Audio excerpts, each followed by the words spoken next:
दोस्तों, आज हम एक्सप्लेन करने वाले हैं हाल ही में आई मूवी आप जैसा कोई को, जिसकी डिमांड आपने की थी, इसलिए वीडियो को भी लाइक कर दीजिए। हम चलिए कहानी शुरू करते हैं। तो मूवी की शुरुआत में हम एक लड़के को जिसका नाम श्री है, उसे रेखा नाम की लड़की को प्रपोज करते हुए देखते हैं। इस पर रेखा साफ मना कर देती है कि मुझे तुम पसंद ही नहीं हो। तब श्री भी कहता है कि तुम कौन सा हूर की परी हो, एवरेज लड़की हो, इसलिए मैंने प्रपोज कर दिया था। जो सुनकर रेखा श्री को श्राप देती है कि तुम्हें आगे कभी भी कोई गर्लफ्रेंड नहीं मिलेगी और तुम हमेशा वर्जन ही रहोगे। ये सुनकर श्री उदास हो जाता है। इसके बाद हमें कई सालों बाद का सीन दिखाते हैं जहाँ श्री अब 42 साल का हो गया है और उसकी अभी तक शादी नहीं हुई। श्री अपने घर में अकेला रहता है और बस अकेला ही अपनी जिंदगी काट रहा होता है। फिर श्री अपने बड़े भाई के पास आता है और इनकी बातों से हमें पता चलता है कि श्री के भैया रियल एस्टेट कंपनी चलाते हैं और वो थोड़े खड़ूस टाइप के आदमी हैं, इसलिए वो श्री को सिंगल होने का ताना भी मारते हैं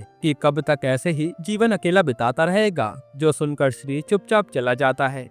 फिर रास्ते में श्री पर उसकी भाभी का कॉल आता है जो उसे अपने अचार के जार के बारे में पूछ रही थी। असल में भाभी को खाना बनाने का काफी शौक था, पर उन्हें ये सब बाहर करने की आजादी नहीं थी, इसलिए वो घर में अचार वगैरह बनाती रहती हैं और श्री उन्हें अपनी माँ की तरह मानता है। इसके बाद श्री अपने स्कूल आता है और वो यहाँ संस्कृत का टीचर था और यहाँ राकेश नाम का बच्चा उसका काफी मजाक बनाता है और ये लोग भी श्री के वर्जन होने का ही मजाक बना रहे थे, पर श्री बेचारा ज्यादा कुछ कहता नहीं। खैर, इसके बाद श्री अपने दोस्त दीपक से मिलने जाता है और यहाँ ये दोनों श्री की शादी की ही बात करने लगते हैं। तब हमें पता चलता है कि श्री अब तक जितनी भी लड़कियों से मिला है, उन्होंने या तो श्री को उसके लुक्स के लिए मना कर दिया या फिर उसकी इनोसेंस के कारण, क्योंकि श्री काफी शर्मीला था और आज तक श्री कभी गर्लफ्रेंड भी नहीं बना पाया। फिर यहाँ दीपक बताता है कि मार्केट में एक नया ऐप आया है जिसमें तुम बिना अपनी पहचान रिवील करे किसी भी लेडी से गंदी गंदी बातें कर सकते हो और कोई तुम्हें जज भी नहीं करेगा। ये सुनकर श्री पहले तो मना करता है, लेकिन फिर वो ऐप इंस्टॉल कर लेता है। जिसके बाद वो घर आकर उसी ऐप पर आईडी बनाकर कॉल लगाता है। तब यहाँ पहला कॉल एक लड़की उठाती है तो श्री उससे बड़ी तहजीब से बात करता है और अपना पूरा नाम भी उसे बता देता है। तब वो लड़की भी श्री से अच्छे से बात करती है, पर जैसा कि दीपक ने बताया था कि उस ऐप पर सारी लेडीज गंदी बातें करने ही आती हैं, तो वो लड़की भी श्री से गंदी गंदी बातें करने लगती है। ये सुनकर श्री को पहले अजीब लगता है, फिर उसे मजा आने लगता है। इसी तरह से श्री अगले दिन भी कॉल लगाकर उस ऐप पर अननोन लेडी से बात करने लगता है और अब उसे वो ऐप चलाने में मजा आ रहा था। ऐसे ही करते हुए कुछ दिन बीत जाते हैं। इधर हम श्री के भैया भानु और भाभी कुसुम को साथ में देखते हैं और कुसुम जैसे ही भानु के करीब आने की कोशिश करती है तो भानु उसे रोक देता है, जैसे वो उससे बोर हो गया हो। ये बात कुसुम को अच्छी नहीं लगती। फिर बातों बातों में कुसुम भानु से अपना क्लाउड किचन खोलने की परमिशन मांगती है तो भानु उसके लिए भी मना कर देता है, जिससे कुसुम उदास हो जाती है। फिर एक दिन जब कुसुम अकेले बैठी होती है तभी उसके पास जॉय नाम का पड़ोसी आता है जो उसके अचार की खूब तारीफ करता है। इससे कुसुम काफी खुश होती है। वही जॉय कुसुम से श्री की भी बात करता है, क्योंकि जॉय की भांजी सिंगल थी और वो श्री से उसकी बात चलाने आया था। जिसके बाद कुसुम ये बात सीधा श्री से बताती है और वो उसकी मीटिंग जॉय की भांजी से फिक्स करा देती है। यहाँ श्री पहले तो मना करता है कि पक्का कोई अजीब सी ही दिखने वाली लड़की मिल रही होगी मेरे लिए, लेकिन कुसुम कहती है कि एक बार मिल ले बस। जिसके बाद श्री उस लड़की से एक रेस्टोरेंट में मिलने जाता है और यहाँ जैसे वो लड़की आती है तो श्री उसे देखता ही रह जाता है। लड़के का नाम था मधु और वो आते ही कहती है कि चलो चाय पीते हैं ना, यहाँ वैसे भी चाय नहीं मिलती। तब श्री भी चल देता है क्योंकि उसे चाय बहुत पसंद थी और ये दोनों चाय पीते पीते खूब बातें करते हैं। इससे श्री को भी अच्छा लगता है। हालांकि उसे अभी भी विश्वास नहीं हो रहा था कि इतनी सुंदर लड़की अभी तक सिंगल है और वो उससे मिलने भी आई है। फिर ये बात जाकर श्री दीपक को बताता है और कहता है कि यार मुझे कुछ गड़बड़ लग रही है। तो दीपक कहता है कि ऐसा है तो हम उसके घर जाकर सब कुछ पता कर लेते हैं। इसलिए अगले दिन ही दीपक श्री के स्टूडेंट राकेश और श्री को लेकर कोलकाता पहुँच जाता है जहाँ की मधु रहने वाली थी और राकेश को ये लोग मधु का स्टूडेंट बताकर उसके घर भेज देते हैं। असल में मधु फ्रेंच लैंग्वेज की टीचर थी, इसलिए वहाँ जाकर राकेश उनसे मधु के बारे में पूछने लगता है कि मधु का नेचर वगैरह कैसा है। फिर इसी दौरान राकेश को नमित नाम के लड़के के बारे में भी पता चलता है, यानी नमित और मधु का कभी कुछ कनेक्शन रहा होगा। जो बात जानकर तो श्री उदास हो जाता है। फिर जब श्री और मधु दोबारा मिलते हैं तो श्री डायरेक्ट पूछ लेता है कि ये बताओ कि ये नमित से तुम्हारा क्या चक्कर है। जो सुनकर पहले तो मधु चौंक जाती है कि इसे ये सब कैसे पता चला। फिर वो बताते हैं कि नमित 5 साल पहले मेरा बॉयफ्रेंड था और हम दोनों एक बार जब इंटीमेट होने ही वाले थे तो नमित ने बहुत ही टुच्चा सवाल पूछा कि मैं वर्जिन हूँ या नहीं, इसलिए मैंने तुरंत उससे ब्रेकअप कर लिया था और मैं ऐसे आदमी का चेहरा भी देखना नहीं चाहती। ये सुनकर श्री चौंक जाता है कि इस सवाल में गलत था ही क्या, पर वो हिम्मत ही नहीं कर पाता मधु से इस बारे में पूछने के लिए। और मधु तो यहाँ तक कह देती है कि आजकल 16 साल के बाद वर्जिन रहता ही कौन है। जो सुनकर तो श्री और चौंक जाता है, पर मधु गुस्सा न हो जाए इसलिए वो चुप ही रहता है। हालांकि वो तो खुद भी वर्जिन ही था, ये वो बता नहीं पाता।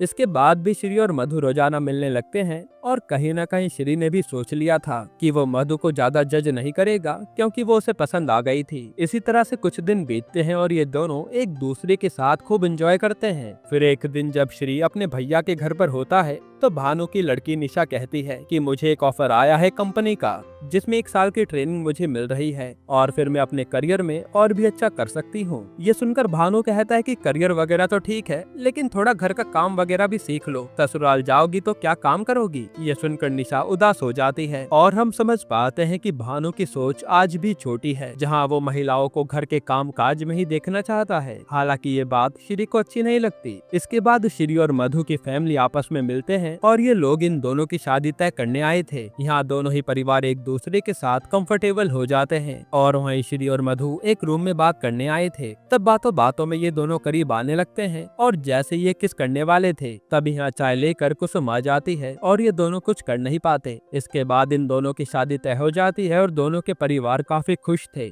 फिर इनकी सगाई का दिन आता है और ये लोग खूब एंजॉय करते हैं। तभी अकेले में मधु श्री के पास अजीब तरह से मौन करने लगती है। जो सुनकर श्री को एकदम से याद आता है कि इस तरह से तो उस ऐप पर एक लड़की पहली बार मेरा नाम ले रही थी जिसे मैंने अपना नाम बताया था, यानी वो मधु ही थी जो उस ऐप पर बात कर रही थी। फिर जब श्री घर आता है तो उसका यही सोच कर दिमाग खराब हो रहा था कि मधु उस ऐप पर क्या कर रही थी। ना जाने उसने कितने आदमियों के साथ गंदी बातें की होंगी। यहाँ तक कि वो मधु के कैरेक्टर के बारे में भी सोचने लगता है कि मैंने गलत लड़की को हाँ तो नहीं कह दिया। फिर ये बात वो जाकर दीपक को भी बताता है तो दीपक भी टेंशन में आ जाता है कि भाई उस ऐप पर ना जाने कैसी कैसी लड़कियां आती होंगी, तू एक बार और सोच ले। यही सब सोच कर श्री का दिमाग खराब हो जाता है और वो मधु का कॉल भी नहीं उठा रहा था। फिर मधु सीधा श्री का पता कर उससे मिलने पहुंच जाती है जो दूसरे शहर जा रहा था कुछ दिनों के लिए, और वो आकर पूछते कि बताओ तुम मेरा फोन क्यों नहीं उठा रहे। तब श्री गुस्से में कहता है कि तुम उस ऐप पर क्या कर रही थी। जो सुनकर मधु कहती है कि जैसे तुम टाइम पास करने आए थे तो मैं भी उस ऐप पर टाइम पास करने आई थी, इसलिए तो मैंने सगाई के बाद ही तुम्हें हिंट देकर बता दिया था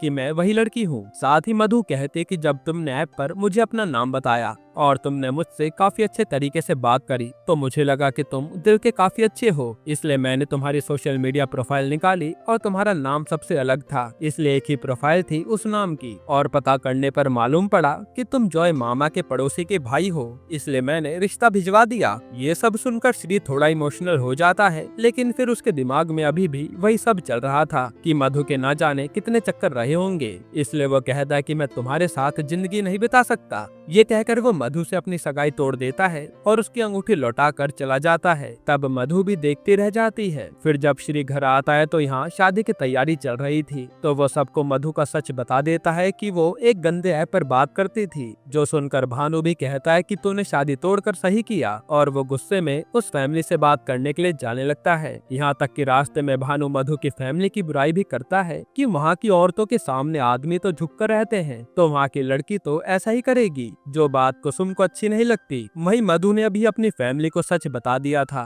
लेकिन मधु की फैमिली इतना ज्यादा ओवर रिएक्ट नहीं करती। उनका कहना था कि इंसान अपनी मर्जी से जो चाहे वो कर सकता है। अब इसके बाद जैसे दोनों फैमिली आमने सामने आती हैं, तो यहाँ भानु उन पर भड़कने लगता है। तब मधु की फैमिली भी जवाब देती है और एक तरह से रिश्ता पूरा ही खत्म हो गया था। जिसके बाद भानु श्री की कुंडली पंडित को दिखाता है ताकि उसके लिए अच्छी लड़की मिल सके, और कुंडली के दोष मिटाने के लिए ये लोग श्री की शादी एक पौधे से करा देते हैं। हालांकि इस दौरान श्री को मधु की याद आ रही थी, वहीं मधु भी श्री को याद करके काफी उदास थी, क्योंकि ये दोनों ही एक दूसरे को चाहने लगे थे। ऐसे ही कुछ दिन बीतते हैं और एक दिन मधु के मौसा पर वेन्यू वाले का फोन आता है, जो पूरा पैसा मांग रहा था, क्योंकि भानु ने शादी के वेन्यू के पैसे देने से मना कर दिया था। ये सुनकर मधु अपने मामा जॉय को छेड़ने लगती है कि आप ही कोई लड़की ले आओ, हम शादी आपकी करवा देंगे, जिस पर जॉय शर्मा जाता है। इधर निशा अपने पापा से बताती है कि मुझे अगले हफ्ते कोलकाता निकलना है अपने काम के लिए। तब उसके पापा कहते हैं कि ठीक है, जो मर्जी वो करो, तुम मेरी कौन सा सुनने वाली हो। जिस पर कुसुम भी कहते कि मैं इसके साथ चली जाऊंगी ना, और मैं इसका पूरा ख्याल रखूंगी, आप टेंशन मत लीजिए। तब भानु भी कुछ बोल नहीं पाता। फिर जब कुसुम और निशा कोलकाता जा रहे होते हैं तो कुसुम श्री से कहती है कि तू भी हमारे साथ चल, तुझे अच्छा लगेगा। लेकिन श्री कहता है कि उस शहर में मधु रहती है और मैं उसे भूल चुका हूँ, इसलिए मैं यहीं खुश हूँ। जो देखकर निशा श्री के साथ ट्रेन के बाहर आती है और उसे कहते कि चाचा आप झूठ क्यों कह रहे हैं कि आप मधु को भूल चुके हैं, ये झूठ बोलना आप बंद कीजिए। ये सब कहकर निशा चली जाती है और श्री भी उदास हो जाता है। जिसके बाद वो दीपक के सामने खूब रोता है कि मैं मधु को भूल नहीं पा रहा। इस पर दीपक कहता है कि थोड़ा अपने आप को समय दे, सब ठीक हो जाएगा। पर अगले ही पल श्री तो सीधा मधु से मिलने उसके स्कूल पहुंच जाता है, जहां वो देखता है कि मधु अकेली है। और जैसे वो उससे अपने दिल की बात बताने जा रहा होता है, उसी समय वहां नमित आ जाता है, वही मधु का एक्स, और वो यहाँ आकर मधु से अपने किए की माफी मांगता है। और फिर ये दोनों बाहर रेस्टोरेंट में बात करने आ जाते हैं। तब पीछे पीछे श्री भी जाता है। फिर जब उससे बर्दाश्त नहीं होता तो वो सीधा मधु के सामने आ जाता है और उससे बात करने लगता है। फिर वो नमित को वहाँ से हटाकर मधु से कहता है कि देखो, तुमसे जो गलती हुई उसे मैं माफ कर दूंगा, लेकिन आगे से मेरे अकॉर्डिंग ही तुम्हें चलना होगा। ये सुनकर मधु कहते कि तुम होते कौन हो जो मुझे परमिशन दोगे, और जब दो लोग प्यार करते हैं तो कोई किसी को बांधता नहीं है,